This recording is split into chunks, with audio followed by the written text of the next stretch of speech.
Blake's Buzz Live. Buzz, buzz, buzz, buzz, buzz, buzz. It's Blake's Buzz Live. Buzz, buzz, buzz, buzz, buzz, buzz. It's Blake's Buzz Live. More, hate less, read comics. It's Blake's Buzz Live. Buzz, buzz, babies.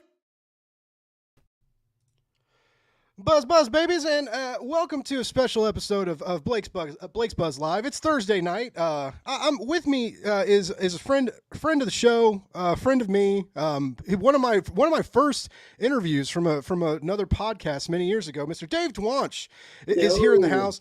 You guys may have heard of him if you read the absolutely epic Jenny Zero Volume 1 and 2 from Dark Horse. He's got Banshees out from Scout, which was very creepy. I'm excited to talk about that.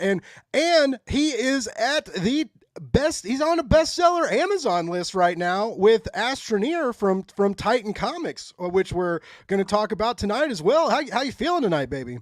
Oh, I just got back from WonderCon, and I had a gentleman's agreement with Jason Martin that we'd be the two 50-year-olds running around Disneyland together. So I'm feeling a little under the weather, like I've got a little sore throat, and it's either from talking too much, drinking too much, or drinking and talking too much. So I'm glad to be on Blake's Buzz. I've got my buzz juice ready for you, man, for sure. Doing good. Awesome. Yeah, it's been a minute, but I'm excited to get you back on the show. I just realized today that I have a pull quote on the back of a Dark Horse trade, which I was, my friends were all laughing. I was like, no one fucking told me.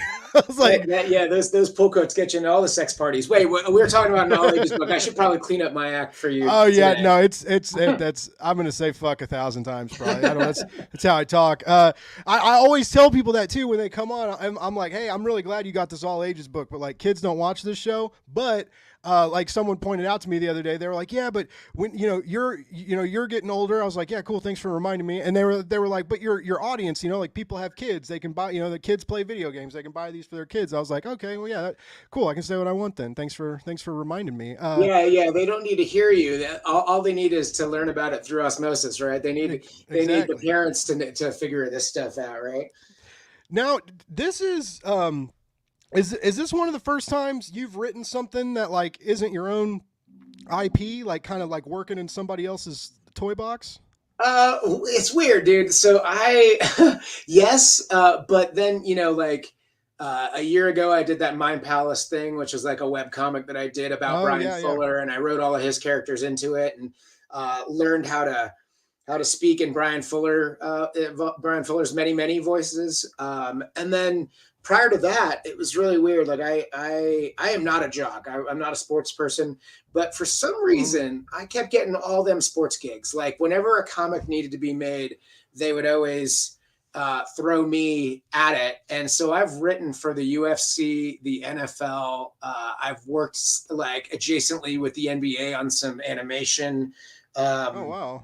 Yeah. And honestly, like I really didn't start watching sports until I married my lovely wife, and she's a huge jock. So we are now into everything from, golf to Formula One to football. The only thing we don't really do is baseball because it's a great, I like to think it's a pastime and not a sport. Like I love tailgating and hanging out and spending 8 hours watching, while I'm working on Blake's Buzz, watching baseball, but I'm not necessarily one to watch it live or, on TV. That's the one sport I haven't really messed with. Yeah, so in my opinion, baseball is great if your team is in the playoffs or going to the World Series, which I got to experience a couple times, or it's on like nice summer days when it's not too hot on a nice day, and baseball you can get cheap tickets for typically for everybody, right? They always have specials, so it's like it's fun to like it's fun to go out there and just get blasted. And then like eat a bunch of cheap hot dogs and then hate yourself the next day. But like, that's how I like baseball. I like going to a game every now and then and just like just enjoying the day out there with some friends and tailgating. I'm real big into football, but that's about it for me. The more drunk I get at a baseball game, the faster the baseball game, which sometimes is a blessing. You know what I mean? Some of these things, they just go for hours and you're like, they're long. they're long games. I do remember when I worked in the bar when I was a bouncer, like on slow nights, watching the Royals, and I would always ask the bartender. I'd be like, "What just happened?" Like, and I kind of started to get into baseball, but it was like it was the only thing to do, right? It was play on my phone, stare at hot waitresses, or like counting when we can start drinking. Because right.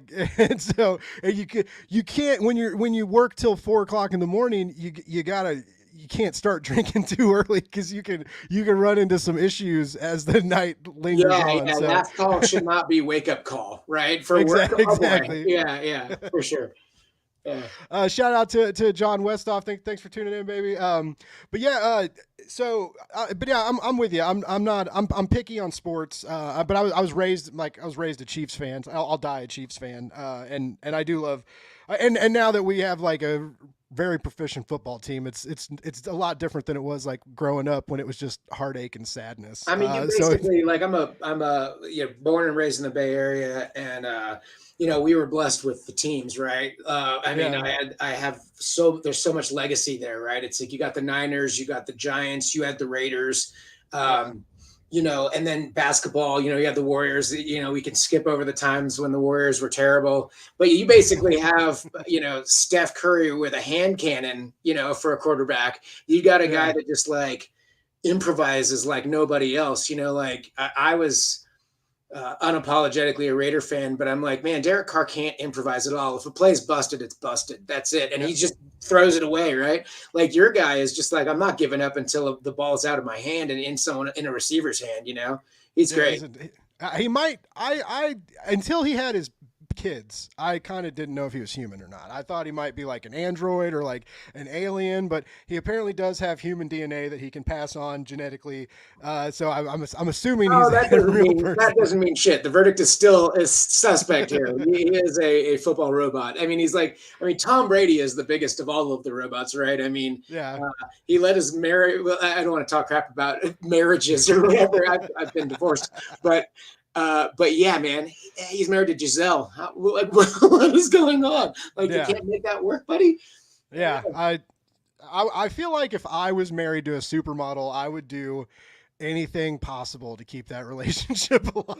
Right. And like you're like it's like the high school quarterback main cheerleader relationship, right? But in superstardom, and so it was like it almost feels like it was meant to be. But yeah, I mean, I don't know. I've never been married, so I don't know those. I don't know those troubles. I know it's hard to keep things alive and bright and constantly wonderful. I've heard my friends have talked to me about that. I've seen my parents struggle with that. So I know it's not the easiest thing, but yeah, I don't know, man. You don't get the supermodel wife. Like his next marriage isn't going to be to a supermodel. I'm fairly certain. And if it is again, then like fuck Tom Brady for real. Like it's probably going to be like his high school sweetheart that like saw him go and become this guy, and maybe he'll he's retired now, so it's either find something else to do or stare at a blank wall. You know what I mean? Like I imagine that like when football brain gets shut off, you've got to really really allocate a little bit more energy to other things, right? So we'll see. See what he does. Who knows? Well, I mean, like last time he didn't. He came right back. He like took a season off, and he was like, never mind. But I mean, I get like that's the sport too, where I remember we used to have this lineman Willie Rofe, huge dude, powerhouse, and my buddy used to work at Best Buy, and Willie Rofe was in Best Buy after he had retired, and he was like buying TVs for his house and stuff.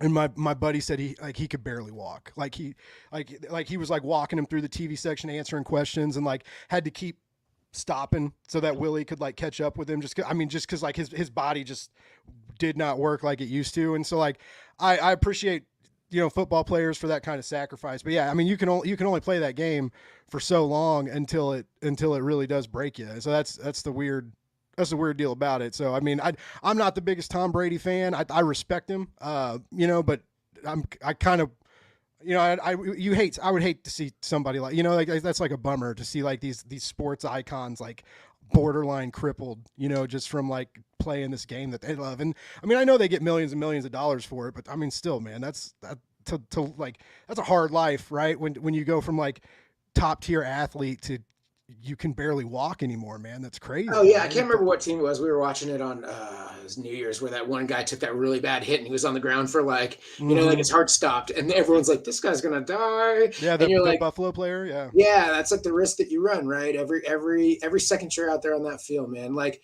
and I, when I worked for the NFL, we were working on the NFL Rush Zone cartoon, which was the Nickelodeon show that was on very briefly. I think it only went for like 2 seasons, but I worked on the adaptation of that. So I got invited to the Players Association party at the Super Bowl that year. And it was very, very eye-opening because, I love the fact that I wasn't a big sports fan when I was working with them. Because I think if I was, I'd be a deer in headlights. I'd be like, oh my God, all of my heroes are here. And, like for me, it was like a gig that was a fun gig that I could step back away from and just admire the athleticism without taking the baggage of these are, these heroes of mine, or, I'm meeting them, it's like, I've met some comic book, heroes of mine. I won't mention by name, but you're always disappointed, unless you're talking about the immortal George Perez, who is just the sweetest man ever. Like I've met some people that I've admired and been like, oh, they're freaks just like everyone else. No one's on a pedestal. You know what I mean? We're all the same. Yeah. Yeah. I went to my first con a couple weeks ago. I went to Planet Comic-Con and I was press, and I did like 13 interviews over the weekend, and everyone was really cool. But yeah, I was like, I got to meet Kevin Eastman, and I got like 5 minutes with Kevin Eastman, and he was really kind to me and stuff. But I also gave him a bunch of money. Like I bought some signatures and remarks and a picture and some pens. And dude, I was in that motherfucker's line, just like I felt like a little kid, man. I was just handing over cash. Like you were in the line 3 times. You had a fast pass like you were at Disneyland. You're like, I'm back. He's like, wait, what? Yeah. But that's kind of what shocked me was how just absolutely chill everybody was. Like Jimmy, I got to talk to Jimmy Palmiotti, and he just kind of like, he was very unafraid he did a couple panels, and he was very unafraid to just like talk about how the industry treated him, basically, and how like he saved Marvel at a really rough time, and he was like, no one ever fucking said thank you, and he's like, and now I do Kickstarter comics and I'm finally happy. And it's just like, it was like, whoa, man, like, but they're just like, you forget, like they're people with feelings and emotions, and they get mad and disenchanted and stuff too, and so that was very cool and like humbling and a very it was just a really awesome experience. Like just to be at a con and like around all these nerds and like you're standing in line and showing like strangers like this cool stuff you bought and just having a good time. And I pissed Chris Claremont off, and like what did you do? Were you like, hey Chris, same exposition every time in those X-Men books? What could you streamline that a little bit? All right, so first of all, he was very kind. The first night of the con, he had a line. They cut the line off, but they let us. They pretty much, Chris was like, if you guys are cool with it, to the con workers, he was like, I'm cool staying late and finishing these people. So it was very cool of him to do. But after he did that, he talked to these 2 people for about an hour and 10 minutes. We are all just standing in this line like, the con is closed. Like they're going to kick us out. And then, so finally after them, the line starts moving. There's this woman in front of me. She's got this action figure 2-pack. It's got the Phoenix and Cyclops, and she's going to have him sign the window of the package.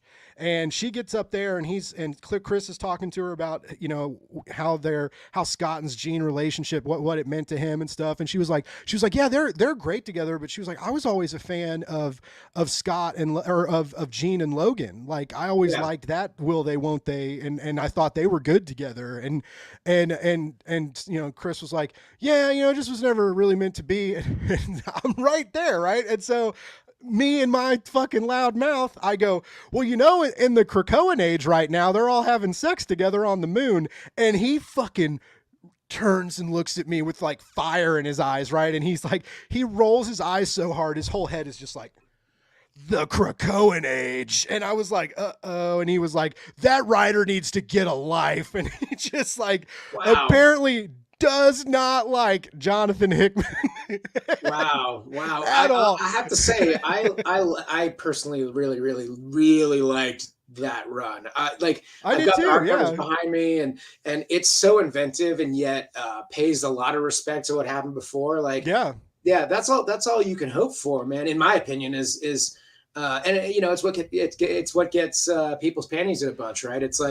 Yeah. It's like these creators are stewards of these characters. These, you know, when you change things so drastically that they're unrecognizable, you're bound to piss off about 85% of the people reading these comics. Yeah. I thought X-Men was great. I thought that there's some, like, you know, the Moira McTaggart stuff was just the most inventive stuff I've ever read in comics. Dude, I was like, the many lives of Moira. My God, that was so. oh my gosh, I remember reading that issue the fantastic. first time, and I was just like. But yeah, it's apparently he's not a fan of like any other X-Men runs other than his. Because I talked to some people about it because I felt really, I like apologized to the line. I was like, I'm real sorry for ruining the vibe, everybody. And he kept asking me questions, and I kept trying to joke around because he was like he like couldn't shake off this idea of this you know, sexual threesome happening on the moon, right? And he's like, who would be the top and who would be the bottom? And I was like, well, I would imagine Cyclops is the top. Wait. So Claremont, he doesn't approve, but he wants to know what the mechanics look like. Yeah. Is that what you're saying? Yeah, Okay. he straight up asked who the top and who the bottom would be, and then he was just like, after I like tried to make the joke and the line laughed, right, but then he was just like, he just like couldn't believe we're having this conversation, and then he was like, Jean is an Omega level telepath, like why would she even want both of them? What is that even? Why? And I was like, oh, that's a good point. Like maybe they don't want to fuck each other, and Jean makes them want to fuck each other. I think she just wants to read their minds as they're all tripling up, so that she's like, what is Scott thinking of Logan right now? And you're just like, this is just super kink, man. Like, whatever. Yeah. I don't know. And honestly, who better to teach Chris Claremont about the birds and the bees than Blake's Buzz, right? So it's perfect. It's perfect. Yes. So it was, but what sucked was I was totally going to ask him for an interview, right? Not that night, but I was going to say, hey, like, you know, I'm pressed, like, sometime this weekend if you're free, you know, could you give me 5 or 10 minutes? And after our interaction, I was like, he's not gonna give me a fucking interview. But it was still like, he still took a picture with me and smiled and signed my comics, and like, so I said things that he didn't want to hear, but he was still professional, and he made it like abundantly clear that Jonathan Hickman is not his favorite writer, and he did not like anything with the new X-Men, which is crazy because if you look at what House of X and Powers of 10 spawned, and all these new comics and miniseries and this widening audience, and more people are reading X-Men comics. I mean, that from that standpoint alone, even if you don't like everything, it repopularized them, right? Like it put them into the eye of Marvel Comics again, and was moving issues, and you know, like I like that breath of fresh air. And like, look at it this way, like you had the X-Men in the 80s that were like the bangers, right? And then Fox gets them and they start making movies. They're more popular than ever, right? And then Marvel's like, well, we're gonna build up the Avengers again, right? And that's gonna be our gem or our jewel, right? And so the X-Men were like kind of like the bastard children of the Atom for like a many years, right? So like the fact that you've got someone like Hickman coming in and breathing new life into something like that, whether you love it or you hate it, you have to appreciate it, because there's some tender care going on there. Like he is a steward of those characters, you know. We got another Planet attendee. This is the worst line. So I'm hoping that this is why it was the worst line and not necessarily my fault. He had to do it. We're all in line, and he had to do a panel, right? And so that his handler, his money handler, he gives us all pieces of paper and writes a number on the paper and signs them. And so we all come back at like 7:00 or whatever when they told us to come back, and everybody's looking at numbers to get back in line, and we're noticed. I remember I was number 17. There's 3 17s, there's 3 16s, there's 2 15s. This dude was just handing out the same numbers to like everybody.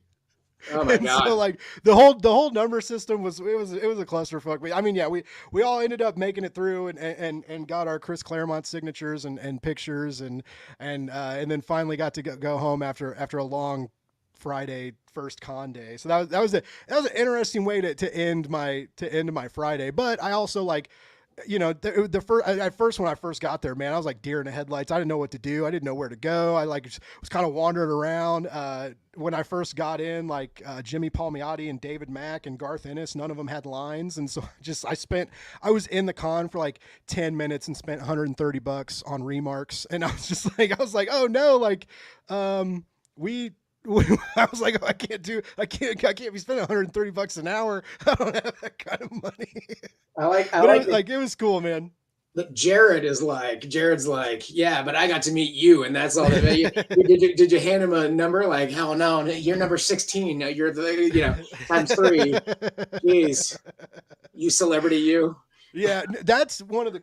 Okay, so it wasn't like a ton of people, but there were a handful of people because I had my new hoodie that had the Love More Hate Less Read comics on it, and I had like a couple people were like Blake's Buzz, and a couple of the comic people were like, oh, Blake's Buzz, and I was like, no fucking way. I was like, this is gnarly, and isn't that so rad? Yeah, it was a pretty cool. I was like, man, it was really cool. It was a really good feeling, and but yeah, and all I want to do now is like go to more cons. Like I wish I could have gone to like C2E2. David Hazan wants me to do another GoFundMe to make it to NYCC. And I was like, dude, I can't ask the public for more money. They bought me a laptop, man. I was like, I can't. I saw that. I was like, that reaffirmed my belief in humanity right there. And dude, they got me to cry. They got me to cry on a live stream. I was like, that night I went live and I knew I had to say something. Like I couldn't not just do a live stream the same day that happened and not address it. And I was like. And so my guests were like, well, Blake, you had a pretty good day. And I was like, yeah, I guess I need to talk about it. I just lost it on the live stream. I was like, oh, fuck. It was cool, coming into my office. Sorry about that. My wife's like, if you're on video, shut that door. I don't want to be on camera. And I was like, but you're beautiful. What do you want? But I got to respect her wishes. Yeah. You don't put the cameras in anybody's face when they don't want it. I learned that. I learned. The first time you met Chris Claremont. Now we as much as I love talking about all these other amazing comic book people, we're here to talk to this amazing comic book person by the name of Dave Dwonch and all this new stuff he's got coming out and one of which is I'm recently on Titans, I got on Titans press list and stuff, which was cool, and I like how their PR team works. They sent out an email saying hey, we want interviews done with these people, and I saw your name on it, and I was like, let's do it. And they're very organized. Their emails are very organized, and I'm sure that's good for you. I'm sure you guys appreciate it too. You want the PR emails out there. You want people to know that the books are good, to talk about them. And yeah, I was really impressed with this Astroneer. I don't know that this wasn't something that would have been on my radar, even with yours and David Papose's name on it. Yeah. It was just, I wasn't familiar with the video game. I watched the trailer. It's very bright and colorful and looks crazy, but I didn't really know what it was about. And so it was very interesting. And reading it, it was very, very easy to get into. You're very good at your all ages humor is fucking spot on, dude. Your one-liners are so great. All these characters that don't even have names, they just have numbers, but they don't even have faces. You're like, oh Jesus, honestly, it was a lot to grip with. Just just a little backstory. So I had written a video game. I was one of 3 people on a narrative team for a game for the Nintendo Switch called New Super Lucky's Tale. I'm going to show it to you, everyone. Whoa, that's New Super Lucky's Tale. And so I was one of 3 people. This was a game that came out on the PS and the Xbox, and they got the license to do it on the Nintendo, and they were like, let's do something completely different. Let's rewrite it from the top to bottom. And it was like, they gave me all the scripts, and I was like, this is fine, but you could tell that the character development was secondary to the gameplay, right? Which it happens a lot. But they flew me out to Texas, and I sat there for 2 weeks, and we just all hung out, and we were talking about dialogue, and I got to work on it. And then after that, the game came out. one of the people that was on that narrative team, the narrative director, started working at System Era, and she was like, hey, we got an opportunity to write this comic book. And it was a very, very controlled environment. It was like, here's what we can do. Here's what we can't do. These characters, there goes my wife. Let me shut this door. They don't talk in the game. They kind of like emoji through the game. And I just thought, well, okay, cool. I'm going to be working on this game that came out for the PS4. And at the time, the PS5 hadn't come out yet. But, when I got to work on New Super, I bought myself a Switch, wrote it off as like studying, and then I was like, well, I guess I got to do the same thing with a PlayStation. So System Era brought me in, and we started working together on it with the narrative director. I don't know if she wants to be named because video games are weird, so I'm not going to. But I love you, and you know who you are. We started working on this thing, and formulating logistically how it would work, giving voices to these voiceless emoji characters in kind of like a sandbox Pikmin style game, right? Mm-hmm. And we came up with this thing about, the more humans do to fuck up the world, the more fucked up the world's going to be, right? So it's like they find this infinite power source, but once you remove it from its natural habitat, it threatens everything, right? Mm-hmm. I don't want to say it's like global warming or anything like that, but it's just what damage do humans unknowingly do in the pursuit of good, Yeah. And then how do you rectify that? Say again? I said good and greed. I mean, there's a lot of that, but I dug that. It was very. It didn't feel like you were beating us over the head with it, right? No. But just like the idea of like these crystals, and the crystals are actually like a family and need to stay together, and then to watch this like huge team of Astroneers like come together, and they all definitely don't like each other, right.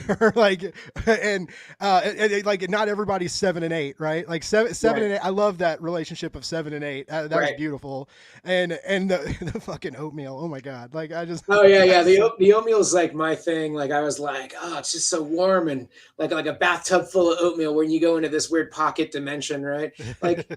It's fun to come into a game or a situation where you don't necessarily know everything that they're planning, right? Mm-hmm. And then you work on it and you work hard, and they're like loved it, incorporating it into the game, and you're like, that's the legacy. Like I don't have kids, right? So like my legacy is literally like what I put on paper, and then what people read and how they reflect it back to me. So I knew that this was something I wanted to do, and I've done a few all ages books before, but my shit, it's all rated R mostly, right? It's all like dick and fart jokes. So it's like I don't want to say a watered down version of that, but when I write all ages stuff, I want that all ages stuff to be truly all ages, not YA, not for kids, seriously everybody. Like, right? Like my greatest memories of my early, family life is reading comics with my dad. It's how I fell in love with that stuff. It's how I maintain the love for that stuff. My dad was way into sports and I was not, but we both loved Wolverine and Daredevil, right? And those are the two characters that I'm like, yeah, of course I would want to write them. But, monthly comics I would never want to write a monthly comic. That seems like stressful. Like I would have to be getting high all the time, and then just like having someone follow me around and me just screaming ideas at them and being like, yeah, what did I say last night? Oh yeah, that's what I'm going to do. Like it's got to be bonkers. It's got to be something new, but it has to honor the characters. With this, it was really easy because it was literally these characters didn't have voices. I got to write voices. It's super easy, And 7 and 8, like the whole time, I'm assuming 8's a dude. So they're Rochambeauing, and we talked about that online. Like that's a straight up Dave Dwonch line. And it's a line that I have done with like my bros, you know what I mean? Like, so I'm like, yeah, I'm going to pop that in there. But then they were like, the editor was like, should it be a will they, won't they scenario? And I'm like, well, what do you mean will they, won't they? I'm like, I have no idea if they're men or women under there or what their inclinations are.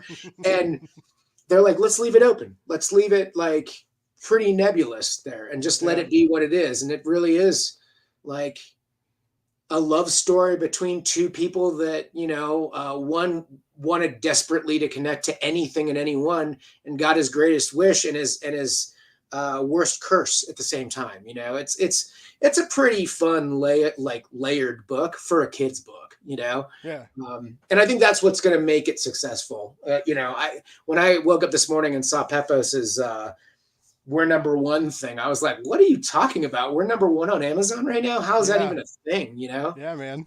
Yeah, crazy. I was stoked when I saw that too, because I was like, oh, Dave's gonna be in a good mood. I'm always in a good mood. Not that you're not always, but when you get like when I interviewed the By the Horns guys from Scout, the first time we all talked was the day that they announced that they got an ongoing, not just a miniseries, and so they were all like, they had known before, but they did the official press announcements and stuff. And so that night when when we were all talking, like, dude, they were fucking riding high and it was just good, so it's just like, it's nice to like when the accidents happen and like you get the good news and you guys come on my show that day. And then I get to say shit like best-selling author Dave Dwonch is going to be on my show, baby. I like literally best-selling author, worst smelling human. That fucking Dave Dwonch. That guy sucks. He's the worst. That guy's a garbage man. Don't worry about him. Yeah. What's up, Brady? And you do love to see it. I love to see hard work pay off. I love to see good things happen to great people. And so, it's funny, Dave. So I was rereading Jenny Zero Arc 2, right? And just to kind of I read that and Banshees and Astroneers, and I started with Jenny Zero, right? Because I missed her. I hadn't got to deal with her in a while, and all the ridiculous, like you said, the dick and fart jokes, the dick punching humor, like and the the very unrated dialogue, right? That she just will say anything, like a woman. I love a woman that says "suck my dick." Like I don't know. I'm always gonna love that line from a female perspective, and it's empowering, and like she has so much agency on the page too, and she's like the perfect hero. I think she's the perfect imperfect hero, but she steps up to the plate and really changes as the series goes on. You and Brock did such a great job with that. But it was interesting, the humor that when I finished that, then read Astroneer, and I'm like, you can totally tell it's your voice, right? That you can these jokes are ringing the same, just on like without the 4-letter words in them. Right. But the humor still worked really, really well.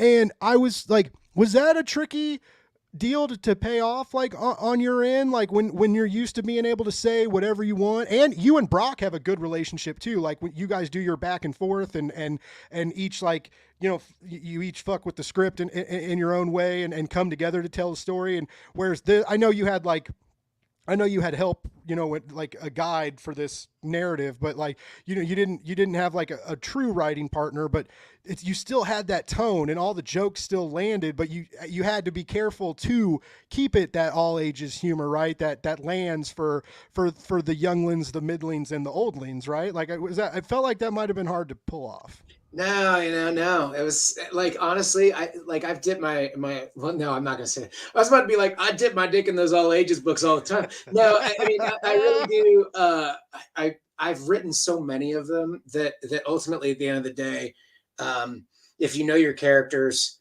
and you know the situations you're going to put them in, everything is almost like reactionary to the situation. Right. Nice. So it's really easy. Like people are going to be like, these two dudes are fucking pretty funny, right? It's just us rapping back and forth, right? Whether or not we decide to bleep out or omit the swear words completely, it's just two people having a fucking conversation, and that dovetails into a larger relationship, right? So I don't see it that way. More than like for Jenny, I get off easy because I got Brockton there. Brockton is a firecracker, man. That guy is like one of the best writers I've ever met, but Jared's is just a tip.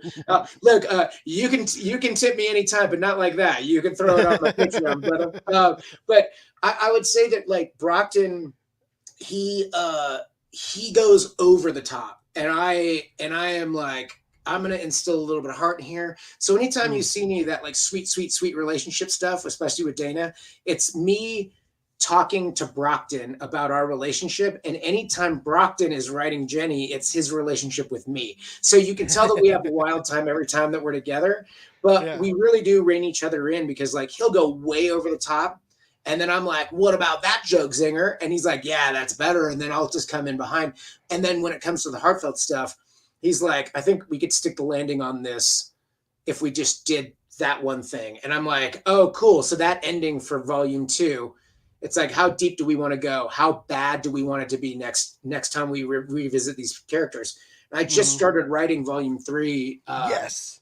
Yeah. I was gonna ask if Dark Horse okayed it yet or not. Like, yeah. So the plan is in place, but it's gonna take us a while, because Magenta's, he's gotten way faster. I can't diss him on that. But the first volume took us 4 years to make. Wow. The second volume took less than a year. Third volume is going to take less than a year. So it's great, but we're still like at least a year away because we're planning, right? But Brock and I, volume 2 just came out, what, 2 months ago, a month and a half ago? The trade did, yeah. And we left it on a huge cliffhanger, and we're. Oh my God, yeah, I wanted to get mad at you about that, but I mean, you can be mad at me. You can be mad at me.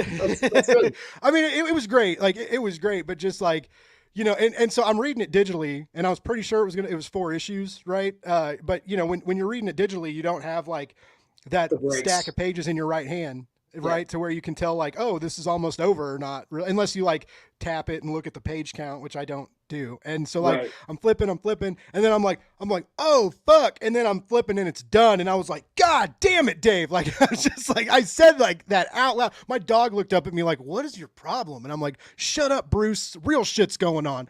And so it was just like, it was a big deal, man, and there was a lot of heaviness in those last couple issues, right? Like there was some drama with the new love interest, and Jenny's life is starting to look better, and she's still drinking, but she's not doing drugs. And I feel like the ending of volume 3 is going to be like hopping back on the wagon and like a step back. Like, I mean, she could very much like lose her shit in a bad way, just with all the shit she's having to deal with, which it makes me excited for the new narrative. But yeah, I'm just glad because I know things are weird. Like, even if a book does well, they got publishers will look at issue counts and who bought the trade and pre-orders, and everything comes down to a fucking dollar sign, right? So like, even if you guys have a dream and a great story, you don't always get the appreciation and attention that you deserve. And I'm glad Dark Horse is giving you guys that, because 2 excellent volumes, 8 absolutely wonderful, high-paced, absolutely gorgeous issues.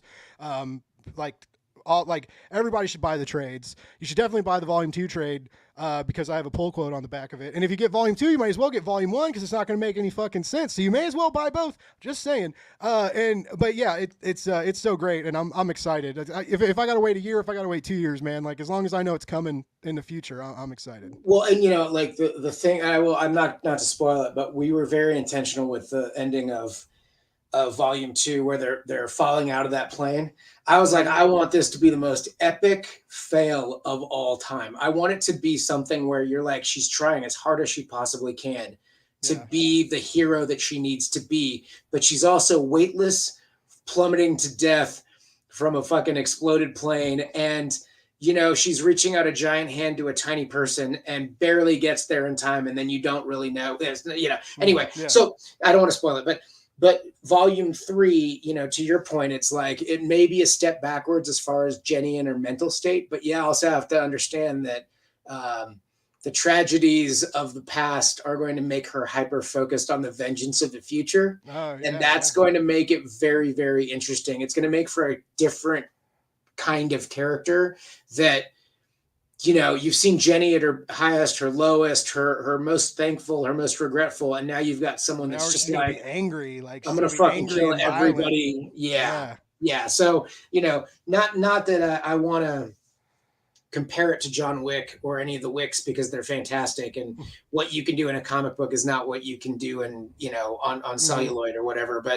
But we're going to do our best to make it surprising and thrilling and action-packed and fucking violent, just awful. I was talking to Brock the other day, and I'm like, what if we did this in this first issue? And he's like, no, that's a great idea. And I was like, that isn't a good idea. And he was like, Dave, that just shows exactly how this character has changed, and you're right, do it. And I was like, oh, fuck. Okay, cool. You know, it's good having a guy like Brockton in your corner because he's seeing it from a different perspective than you are. You know, he's the over the top guy, and I'm the, you know, under the bottom sensitive boy, you know. So somewhere in the middle, you got this crazy ass comic book that's just, it works, you know. It really does. It impressed me. I still remember when the first time we talked about it, like when we were setting up that first interview, and then when we got to read the first issue early, and just like how I just never read anything like it, right? Like you think about kaiju comics and kaiju stories, and it's like, you know, there's not many narrative spins you can take in the land of kaiju. There's giant monsters, you fight them with cool weapons. There's big bombastic battles, right? But then you guys bring in this emotion and this secret backstory with her father, and the idea of loss, and a child dealing with the father's legacy, and like following in those footsteps, and the pressure that can like instill on one's life and existence and identity, right? And then also just like, you know, there's a dog, and there's training, and there's mistakes made, and she has to make up for those mistakes. And you guys really brought in so much more to that narrative than even like the solicits and the way it was presented and sold to the public. You know, it was like this party girl is going to fight monsters, right? And the art looked great, and that premise sounded good. And then when we got it, there were layers, right? We peeled back the onion-like layers, and more of the story came to be. And then there's a fucking death cult, and then you know, like all this cool shit, man, and the alien technology, and the ASP, and the action science police, like, and they're all just such fuck ups, and I love it. And like there's comedy and feeling and violence and action.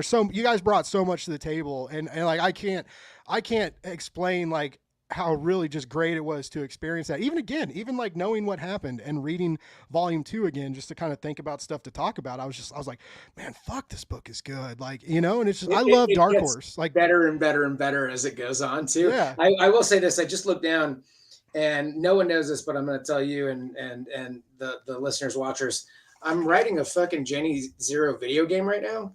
And no way. Yeah. And I'm gonna do my best. Like, look, I did this. I did Astroneer. I'm like, I've kind of got, you know, I've been playing video games my entire life. And the technology's gotten to a point where you don't necessarily need to be like the best coder on the planet to create a game. And, we'll see if it works out. I mean, you know, like we're thinking about maybe kickstarting the volume 3 just so we can get a little seed money and get it rolling. Cause it's going to take a while. Right. And you know, bless Dark Horse, but you know, like the advances come in when you turn in issues, but I'm also paying people monthly when I'm, you know, that's the thing about writers. Everyone always goes, oh yeah, man, the artists they keep these books going, and that's totally true because it's the first thing you see. But I would say that most writers are project managers, they're editors, they're conceptualizing as the artist is working, and you know, there's a lot that goes into it that you don't see on the printed page. And so I was thinking about maybe creating a couple of levels and then throwing them up as exclusives on the Kickstarter. I could be a really unique thing to do.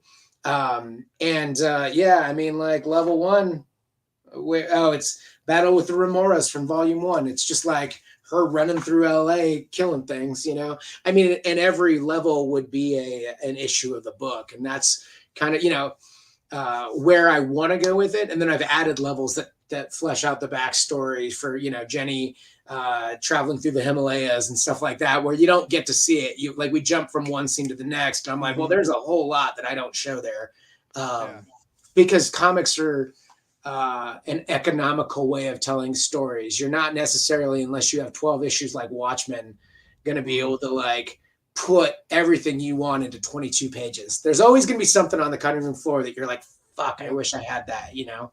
So yeah, I'm going to try and flesh it out in the script writing for the video game. We'll see. Dude, that's sick. And I love Kickstarter. I do a lot of work with Kickstarter people. So like, I think it does a lot of great things for people. And more we're seeing, you know, big indie publisher entities coming to, like, I mean, look at Boom. Boom just made $1 million on the Expanse with Andy Diggle at the writing helm. Like, and I mean, like, yeah, actually, I think it was like 1.3 million. Like, it was over $1 million. They made a shit ton of money, and the comics aren't out. Like, they're going to release from the direct market, but also you get, when Boom, they're doing a new Power Rangers deal, and you get like exclusive hardcovers with slipcases, and Boom does a lot of really cool stuff like that to make the backers feel important while not feeling like if you buy it from the store you're going to get cheated, right? They walk that really good line. So I mean, like, it's not an unheard of thing to say, like, yeah, it's going to come out through Dark Horse through the direct market, but we're going to do this Kickstarter. You're going to get an exclusive cover. You're going to get some cool stuff that you won't get from the direct market release, and maybe this video game too, right? Like, I think I'm with you, man. That's a good idea. Well, yeah, and I mean, like, okay, so I have to say, like, I went over to a friend's house the other day, and his like 11-year-old kid was like, he's a huge fan, right? And he hasn't read Astroneer, he's read some of my other all ages stuff, but he's a budding artist himself. He's programming video games. He's inquisitive as hell, and I don't have kids, so I'm like, yeah, I'll talk to this kid all day long. Like, what am I going to talk to this kid once a month anyway? And then, his dad's a programmer, and he was like, hey, man, we should do something. And I was like, yeah, we should. And this was independent of the Jenny Zero thing. The Jenny Zero thing is something I'm probably going to take on the chin and do it myself. But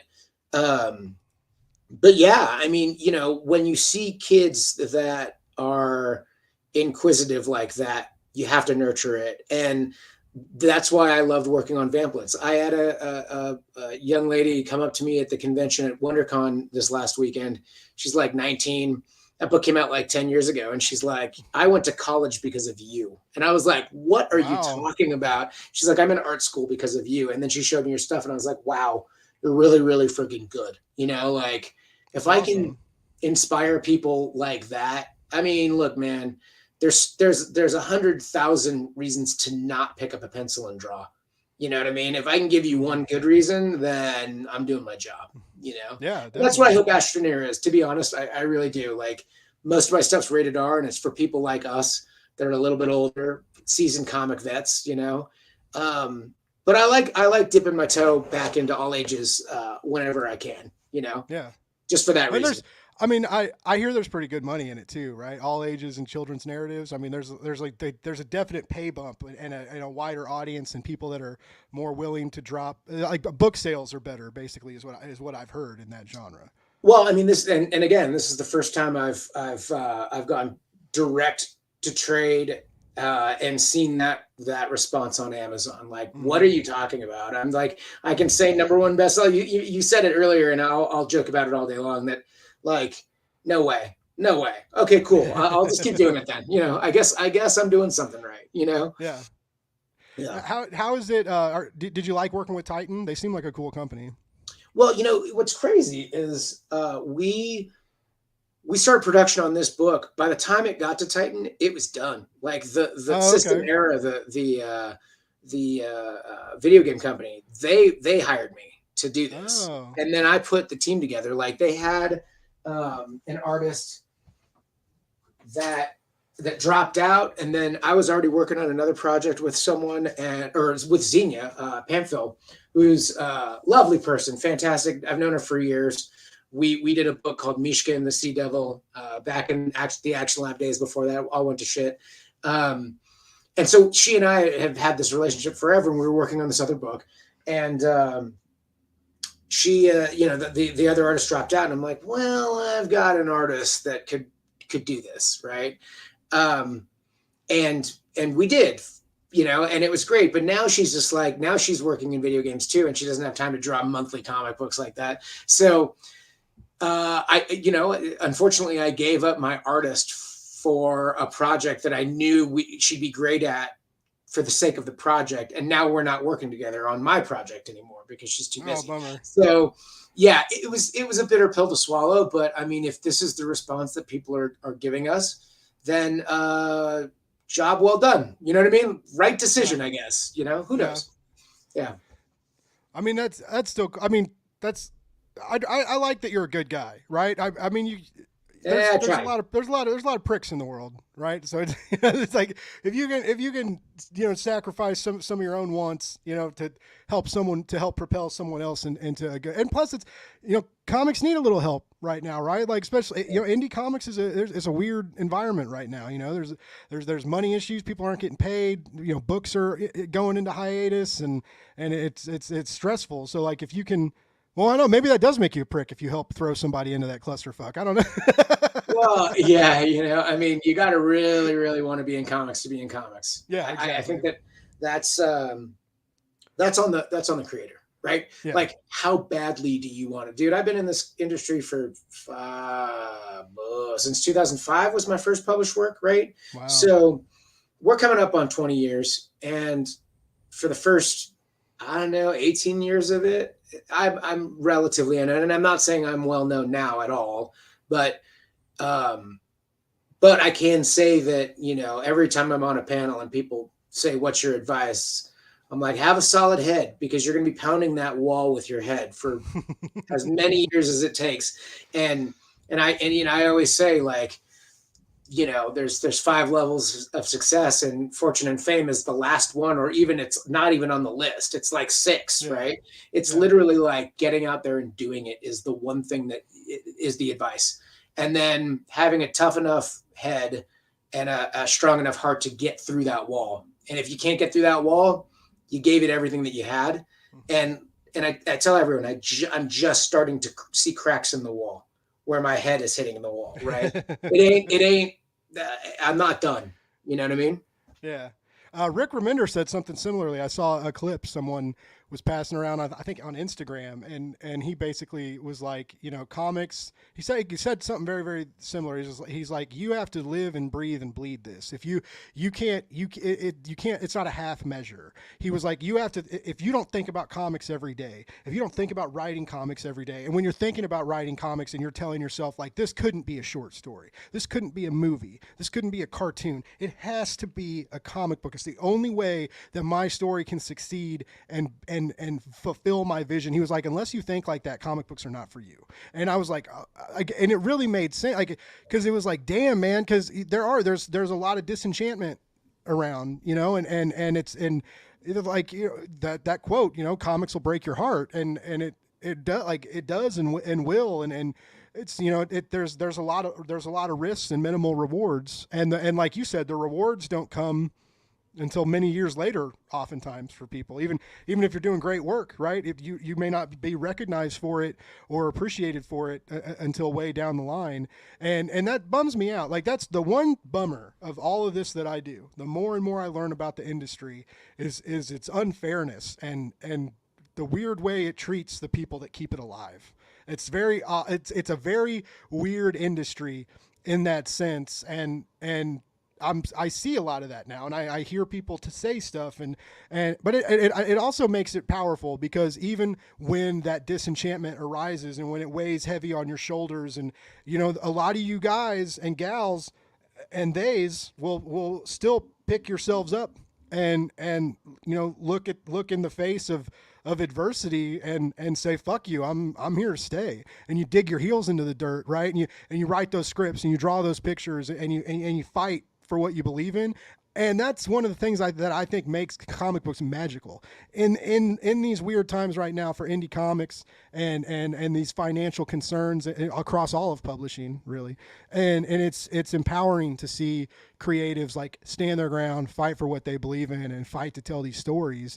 And I don't think a lot of fans get that and appreciate it. And that aggravates me too. And it's like fans and publishers don't get that. And it's like, man, you guys don't know what these people go through, and the doubts and the imposter syndrome that you have to overcome. And then when you overcome that, you have to overcome like the fucking publishing odds, right? And it's just like, it's crazy. And there's so much fighting to tell your stories, and it's, I don't, maybe that makes the stories better in the end, when you got to fight harder to tell it. But it's also like, give you guys a fucking break every now and then, man. Like, well, I mean, I was not to name drop, but my buddy Michael Claro he runs the Whatnot Comics side of the publishing end of them. And we were talking today about our projects and how long they've been around and how long they've been ideas in our minds and whatnot. And I kept saying "and whatnot" every time I was talking to him, and I was like, "Not the company, sorry."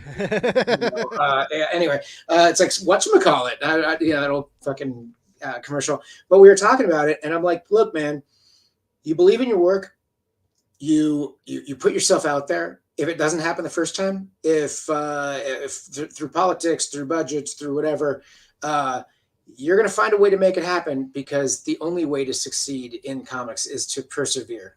It's and to persist, right? Mm-hmm. Like, you can't expect anything to be handed to you on a platter. Media and entertainment is so chock full of great ideas and good people and bad people that, like, you just have to believe in what you do and wear your heart on your sleeve and persevere. And I've seen that guy through his, like watching the sidelines, watching that guy go, and now he's blowing up, and I'm like, good for you, man. I'm like, it sounds weird to say you're proud of people. And I told him that. I was like, it sounds weird. I don't want to say it, but I am, like, super proud of you. You know what I mean? Like, that's the kind of, and I think that, comics for the most part are full of really, really good people that want to support each other. And I think that is a very unique thing in the entertainment industry. And I'm hopeful for it, man. I really am. When I get out of bed every morning, I'm like, man, it's not let's go make a buck. It's like, let's go make some good ass shit, harder to do when you have a day job, but I also love a 401k and retirement and all that good stuff, so Health insurance. I mean, all of the stuff that I've been working on are literally like things I've had in the hopper for years and years and years. And I just started working on 2 new projects that are like straight up bangers. And, it's going to take a special publisher to see that and say, yeah, that belongs in my library of books or whatever. Mm-hmm. But do I believe they're bangers? Fuck yes, I do. And I'm gonna go until someone tells me to stop, and then I'm gonna laugh at them, spit on them, and then I'm gonna keep going. Like, you can't stop it. You just have to keep going, And you were right about the imposter syndrome thing, like that. Like, I felt so weird talking to people at DC and Marvel until like maybe 2 years ago. Like when Jenny came out, I was like, okay, I can have conversations where I can say, hey, I want to work for you. Before that, I was just like a fanboy, self-publisher, started a company that wildly became something that I didn't want it to become. Leaving the safety of that safety net. It's a hard thing to do, But at this point, some books are going to be self-published. Some books are going to be at other publishers. Scout's got Banshees. Titan has Astroneer. Dark Horse has Jenny. The new 2 books that I have don't have homes yet, but I'm already 2 or 3 issues into them, like fully done, ready to read. Like, wow, bananas. And I think that when it comes to indie comics, I think that's a publisher's dream. You have people that are confident in their craft, and then they deliver a finished product that you have to tweak minorly. You asked how Titan was up with this project. We worked so hard to make it perfect that when it got to Titan, it was no notes. Nice. No notes. Like, it was done. Good. That is very rare. Scout and Banshees, they're pointing out certain things here and there that we're trying to fix. We added a 0 issue for New York Comic Con last year to flesh out some of the ideas that may have been lacking in the 5-issue mini. And I think it works out perfectly. Having something done gives you the ability to see it with hindsight before it's even out. Great. That's where I want to be with all the projects if I can. Do you think that's why there's like a bigger trend now of like Kickstarter projects getting picked up, because they do have the publisher sees this finished product, like bound, printed, pages done, see whatever the numbers were, like people invested in it, backed it, and it got made and delivered, and then they're like, okay, like, yeah, we can re-release this with a new cover and a new variant and put that out. I think so. I think like I was talking to Jason McNamara, who's got a couple books at Dark Horse, and he was working on the stuff at Image. And he's like, I don't even pitch unless a full first issue's done. He's like, I want them to see what it looks like. It's not just 6 pages of an artist that may or may not be the artist on the series. It's this. We're pot committed already. We're gambling, and all of the chips are on the table. That's how he does it. That's how I do it. You know? Wow. Yeah. And it takes a rare situation to be able to do that, but that's also one of the reasons I keep my day job. You know what I mean? Like, if I had to kickstart everything to see if I could get it done, I would be like stuck in limbo the whole time, you know? Jason actually just sent me his new book. He sent me Past Tense. I gotta. Oh yeah. That guy's a handful. Have you had him on the show yet? No, I want to. He sent me the book, and I was like, I noticed it wasn't out yet. And dude, I don't know what's going on, man, but like, I am doing a lot of shit with Dark Horse, and like, it makes me feel like a rock star, and so I'm really happy it's going on, right? Because they're like, by the way, Blake, join the club, man. Doesn't that feel good? Doesn't that feel good? It does. Yeah. Feels good. It feels real good. Yeah. But I keep, they're creative. The creators keep reaching out to me. Dark Horse reaches out to me. I made a joke about what is Zach Kaplan's new book coming. The trade releases in a couple weeks, and you know, Dark Horse sends out at the beginning of the month. They send out all the trades to review that are coming out that month. And so I made this comment on Twitter, and I was like, you know, me waiting for the Dark Horse email, and it's Arnold Schwarzenegger like looking through binoculars, right? And a Dark Horse editor in 5 minutes is in my DMs like, what's going on, Blake? How can we help you? And I'm like, oh, dude, no, I was joking. Like, I was like, I'm on your list. Like, you'll send me, like, I'm just waiting for that email. Like, everything's good. And then Zach ended up sending me the issues anyway. And I'm just like, man, if I would have known, like, when all this shit started, right? Like, I never getting a press pass for my first con. You know, like Kevin Eastman making time for, even it was 5 minutes, but like, you know, Kevin Eastman let me interview him in a hallway because they didn't let me in. They didn't let press in at the right time on the last day of the con. And Kevin Eastman totally could have been like, dude, we were going to do it in the morning. I'm sorry, I'm busy. And he totally, like, he was like, hey, after this panel, and then, you know, we got kicked out of the panel room, and he was like, can we just set up in the hallway? I was like, dude, we could fucking set up wherever you want me to set up. Like, and you know, but he didn't have to Kevin do Eastman, that. you could eat sushi off my naked body, okay? Yeah, I was like, yeah, I'm yours, baby. Like, so, but you know, and so just like all these little things that keep happening, right? To where like, because I do feel, you know, weird sometimes, and I know I do a lot of work, and it's a lot of free work, but even now, like my Patreon's starting to pick up. People keep asking me when I'm going to start charging for my Substack, and I'm like, I don't like, people like me, but I don't know if they like me that much, right? And so like, yeah, but things are changing, and it's getting really crazy. But yeah, Dark Horse really likes me for some reason, and I think it's because I keep doing things with them and their creatives, but they keep coming to me, and they're like, hey, and you know, like, and I'll put out a good review, and like, and so, you know, it's nice to get noticed, right? And on your Patreon, are any of the tiers like signed copies of books from people that you interviewed? No. Okay, well, hey, hit me up after the show. I'll send you some shit, and then we can, you know, like, you know, whatever that random tier is, you know, I mean, however many people that is, you know, you get like 10 of us sending you 5 books each. You got enough for, you know, however many. And I got a garage full of shit that I could just. No, the one thing this artist hit me up and told me this was crazy. He was like.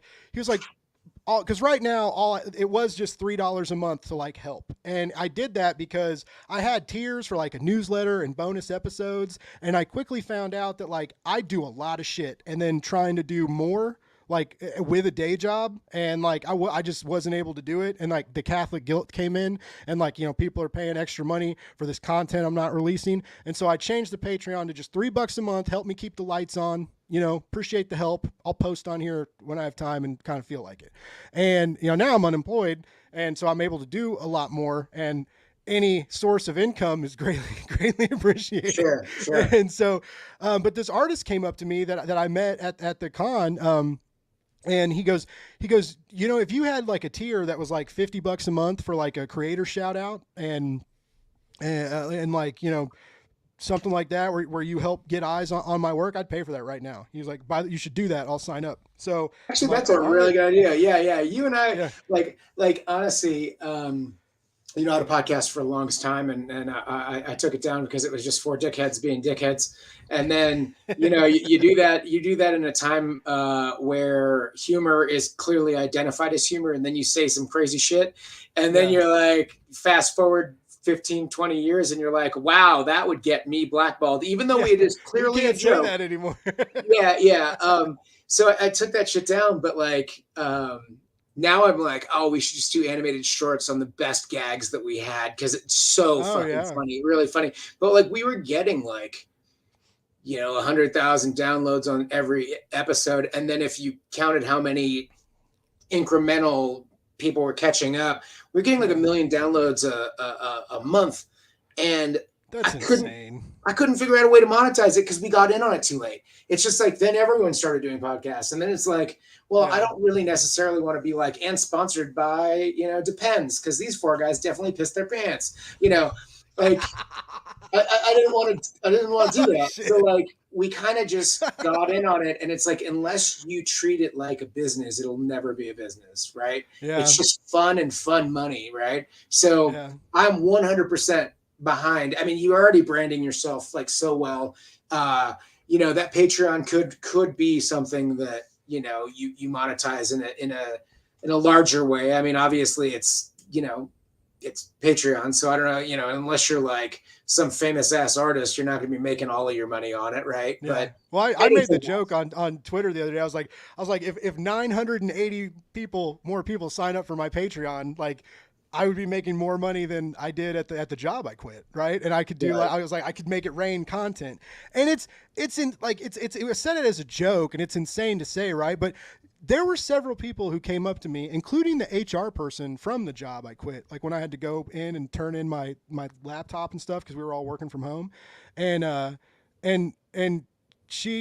she told me, like, she was like, Blake, I get it. Like, this company's changing after it's sold. And she's like, it's hard for a lot of people. And she was like, I'm sorry that, you know, this happened to you. And she was like, but I just want you to know, like, you know, she was like, think about, like, I know you've got the podcast and you're doing these things, and like, take a risk, you know, like maybe you could make something happen during this time that maybe it happened for a reason. And that like went in one ear and out the other. But then a couple other people said it to me, and then but then you start getting scared, right? Because then like you're like, what if we could make this dream a reality? What if I could turn this into a job that could support me and pay bills and to actually do something that I loved every day, that I could like wake up in the morning, work all day, and feel fulfilled, right? But that gets really scary too, to think like that, because that's like.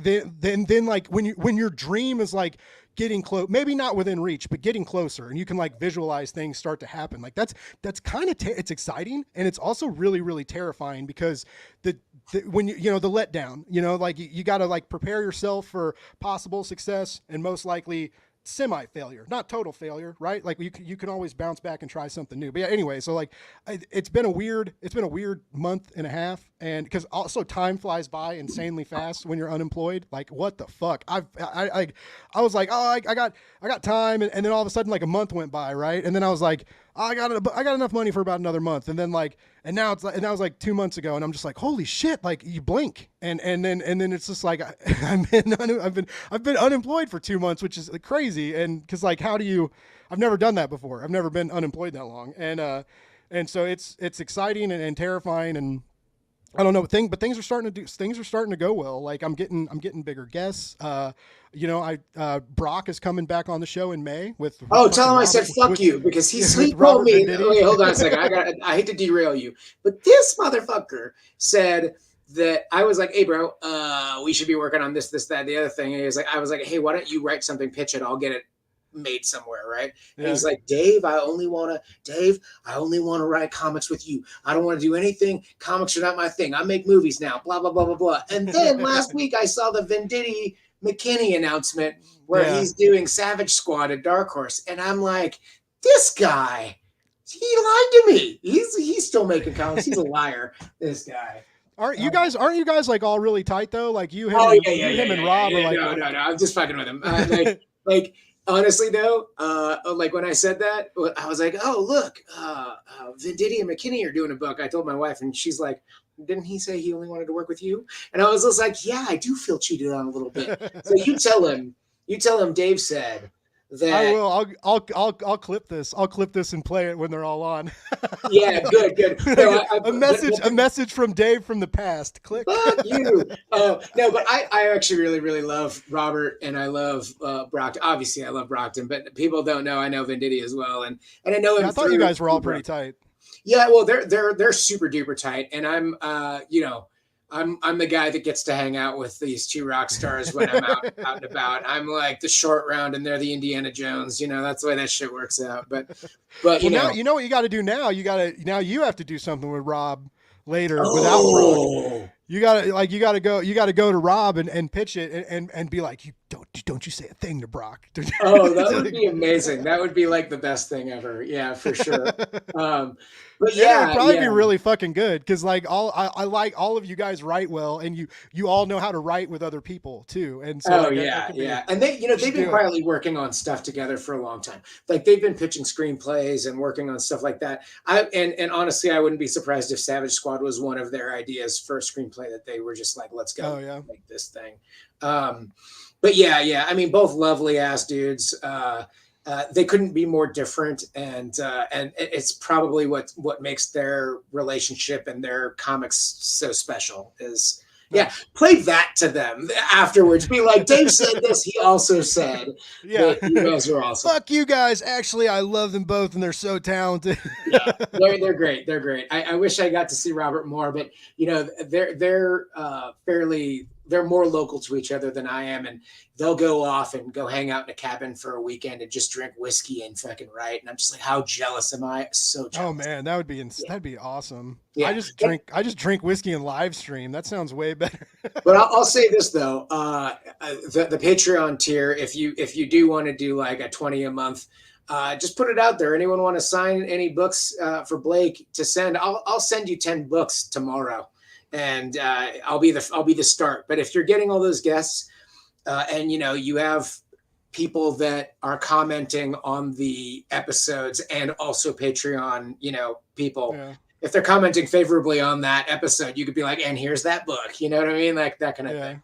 Yeah. Oh, man, cool. That's a good idea. See, that's what's crazy is like it's like people like give me ideas on how to make money doing all this, and I know like I hate saying this because I do deal with imposter syndrome a lot, but I know I'm fun to talk to, and I know that I also know I'm a little bit of a clusterfuck and all over the place, which is one of the reasons why I'm fun to talk to. Right. But like a lot of people tell me that, like when I talked to Patrick Gleason at Comic-Con, like when I asked him for an interview, he was kind of like, man, but I bought $100 omnibus and he sketched it, so I gave him I greased the wheels, right? But then when we did the interview, and he was like, holy shit, man, you like really read my stuff and liked it and made me feel good about it. He was like, I never do interviews, this was fun. And I was like, well, yeah, I try not to be a dead fish, like, I'm not just gonna lay there, like I don't. Look, I got hips too, baby. I got hips. But or like the other day, people told me that like they were like, man, Blake, can I just really remind you how it's so nice to do an interview and you actually read the material, and that shocked me because I was like, how the fuck do you talk to people and not read the material? Like I don't come up with questions beforehand, right? Like but I read the material, and I like, I like the organic conversation, but if it chills out, I can bring up the book and bring up an element of the book, and we can go right back in, so I'm ready with topics as I need to be. But like some people, when I interview big names, some of my friends are like, oh, like what questions are you going to ask? I was like, I don't know. I don't fucking come up with questions beforehand. And they looked at me like, what kind of interviewer are you? And I was like, the fun kind. Right. You never Right. know what's gonna happen. Some things It's cool need to run organically, right? I mean, sometimes you get the best questions if you let it run organically like that, exactly. Like, yeah, you could run out of it. You could have a beat sheet of questions and then be done with it and be like, fuck, now what? Like, I don't even know now. Like we've been talking for a while, and it just feels natural. And I think that's to me more important because like, I do have standard answers for people that are asking me standard questions. It's the people that push themselves outside their comfort zone that can do the same thing to me, Yeah.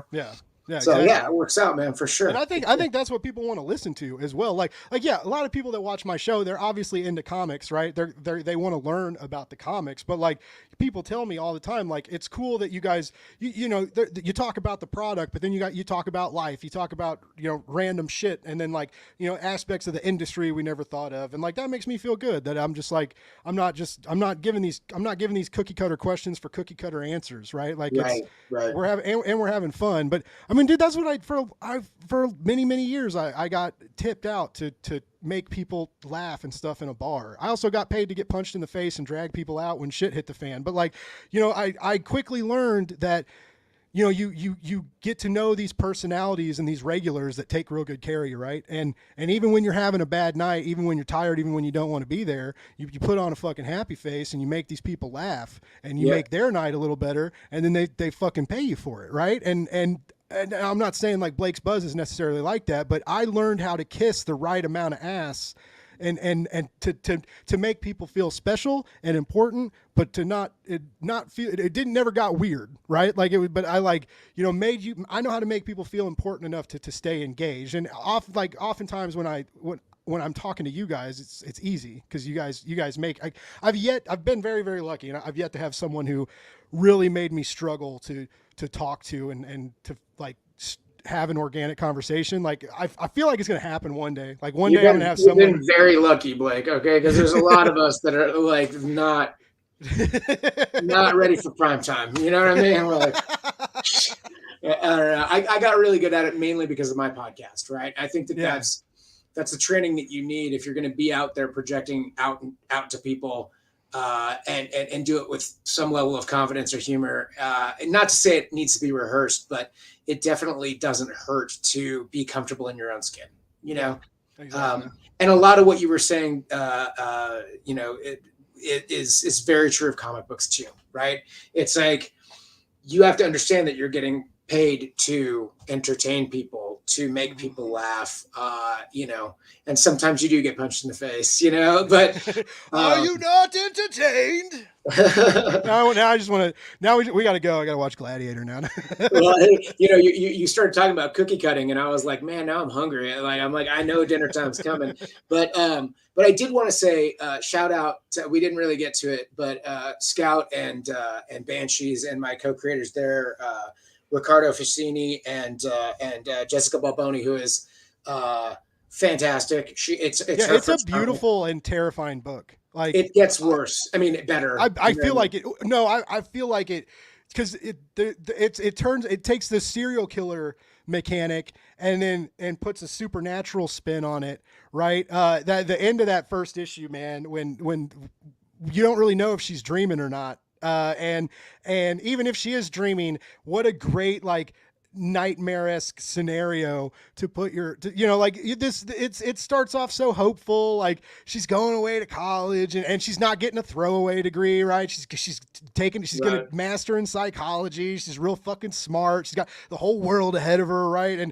And then like starts learning about all these murders and stuff, and they're all like all these different murders, and like the way that they were illustrated really, really quickly, and like the tying the rope around the fan and like that whole, oh my God, dude, like it's fucking brutal, and I really loved it, and it's different than what I've read. There's not really a lot of that Dave Dwonch. There's not that Dwonchian humor, right? You're trying to fucking creep us out. Like issue 2, it's coming out, I think, Jesus Christ, May, I think it is May. It tells this, it takes place right after the first issue, but it flips perspective, and it's the ghost's perspective. And so we're going to see a little bit of that, and you'll get to know them a bit. There's a little bit more Dave humor in that, but it's so funny. Jessica, I come up with an idea, and then at Emerald City, like 3 or 4 years ago, she's like, "That's cool, but what about ghosts instead, or what about serial killer instead?" And I was like, "Wow, that's really cool. Maybe you should co-write it with me." So she's literally my foil, like a Brockton is, you know what I mean? Yeah. Like she wants it routed in horror, and any of that witty dialogue is like coming from me, and you'll see some of it. And every time I describe it as somewhat humorous, she slaps me on the wrist and she's like, "It is not, Dave. It's brutal." and she's right. And I think maybe what it is I've fallen in love with some of the character dialogue and some of the interactions between the ghosts and the humans. And I find humor in that, even though it is a really, really fucking dark series. And it just gets darker and darker and darker. I mean, honestly, by the end of it, I feel like everyone's going to be satisfied, but it's bittersweet. It is definitely one of those things that it is steeped in horror, and it doesn't deviate too far from that, and I love horror, don't get me wrong, but is it my first mode of entertainment? To watch, yes. To write, second, maybe third. Like, I like comedy, I like crime noir, and I like horror, right? Okay. So having a murder mystery set around ghosts and horror is like kind of like my perfect little blend, Nice. Yeah. And yeah, I mean, maybe that's why that first issue hit so hard too, because it's like, it's not totally out of your wheelhouse, but it's also not like your comfortable like reading nook or whatever in your home. It's not your office, right? It's not you don't have like Captain America figures and stuff spread around and your Jenny Zero skateboard deck hung up on the wall, right? You're right. Slightly out of your comfort zone, right. Being a little shifty and having to, keep your readers on your toes and keep yourself on your toes simultaneously. And I'm excited for more. You said there's an ash can that's like a 0 issue that's not in issue 1? It looks like this. It looks like that. It's like super metal. Yeah, it's cool. But none of that's in the first issue that I read. No. Yeah, we did an ash can, and I don't know if it's still available on Scout's website, but it was a web exclusive, and it was at New York last year, and it just tells a bit of the backstory of one of the ghosts and shows kind of the circular nature of the story. You know what I mean? Like it gets a little bit more into who the killer may be, right, in this. Okay. So we're planting seeds throughout all of it, and the murder bit, or the murder mystery bit, is definitely near and dear to my heart. But also the theme of loss, because like I've had a lot of like health problems and been very close to death a couple of times, and like that kind of thing really allows you to add that perspective into your work, and that's a lot of what Banshees is, for sure. Nice. And Jess has had some rough bits too, and she adds a lot of what the trauma from her life into this series, and it is decidedly a feminist piece, and not to say that my stuff doesn't always have strong females. Like Jenny Zero is rife with that, but this is clearly in the camp of female characters having their power taken away and inadvertently getting powers themselves so that they can take their humanity back at the end of it, right? Because they're essentially turned into monsters. Like they're turned into poltergeists. Like the way they die, you see it in the first few pages of that first issue. The way they die is exactly who they are in their afterlife. Like if you were burned to death, you now are a pyromaniac poltergeist type character, right? So you'll see a bit of that in that. It's a really fun. So that's the thing. I love calling it fun, and Jess is like, "It's not fun. It's fucked up." And I'm like, "Yeah, but can't fucked up be fun?" It definitely can. It definitely can. Yeah. But yeah, I mean, not to say we argue over the tone of the book, because the book is done. You know what I mean? Like, the book. Well, I'll let the book speak for itself, I guess, is where I'm at with it. Nice. Yeah, and I think whatever. like, I'm just excited. Like you've got me excited for like issue 2 and beyond, and I'm also maybe tracking down this Zero issue. I may have to try and. Well, hey, no.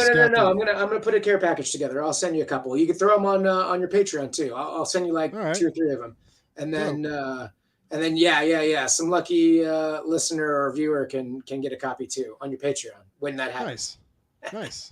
Yeah. Look at all these comic people making me money. It's awesome. Yeah, it's crazy. We got to look. All we have is each other. Like that literally is the moral of the Astroneer story, right? Yeah, it's that's true. We rely on each other, even when we don't want to. Even when some of us are a clusterfuck. Right. Exactly. So yeah. I mean, and honestly, I got to go. But if that's the line we end this on, I'm 100% behind it for sure. No, yeah, I've kept you for about an hour and a half. Real quick, Dave, like where's the best place to keep track of you, or if you have like a newsletter or anything, shout it out. Oh, I wish I did. I'm not David Pepos. That guy is organized, man. Like, I will say this though. I have yet to read Pepos's contribution to the Astroneer graphic novel. Good. So, it's fucking great. It's really good. Yeah. I hate to say it. I know I don't. When I saw it was the number one seller on Amazon, I'm like, I'm gonna boost that up too. I'm gonna buy one myself because I was like, you know what? It feels good to know that it's being received that well, but it's also like. The longer it stays as a bestseller on Amazon, the more people are going to see it, right? So not to say that I would say always go to your local comic shop first to pick up this book. But if for some reason your local comic shop's like, I can't find it, or it's sold out, or whatever it is, find it where you can. But go to your local comic shop first. For me, I would say I'm at Dave Dwonch everywhere on the internet. And if you want to see what I've got going on behind the scenes, check out hellbrain.com. That's my little studio. And gosh, what else do I have? Well, look out for those 2 books I'm working on that I can't talk about yet. They're coming out next year. It'll be great. Awesome. Well, Dave, I really appreciate it. It was so great to catch up with you, have you back on the show. Our viewers, everybody, like, thanks for hanging out. Thanks for leaving comments. And Jared, thanks for hanging out with me in line at the con and online on the live stream. I appreciate you, baby. And Dave, I'm so excited for what you got coming, man. And you're great people, and I appreciate you. Everybody, like, it's a bestseller for a reason. Get this Astroneer collection. It's great. And yeah, David Pepose has a really fucking solid private detective noir who's trying to figure out where the stolen coffee went. And it's I can't remember who illustrated it, but it's beautiful. I think it might be Eric Donovan. Dave's got the meat of it though. Like Dave's got like 85 pages of like a full original graphic novel that's fun and hilarious, and it's a great adventure and a reminder that humans kind of fuck stuff up every now and then, but we can work together to make it better.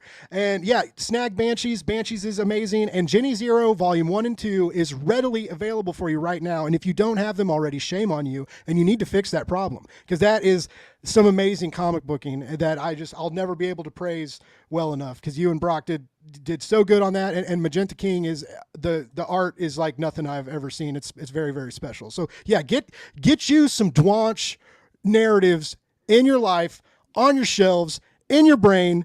Thank you so much, everybody, for hanging out tonight. Love more, hate less, read comics, and I fucking appreciate all of you.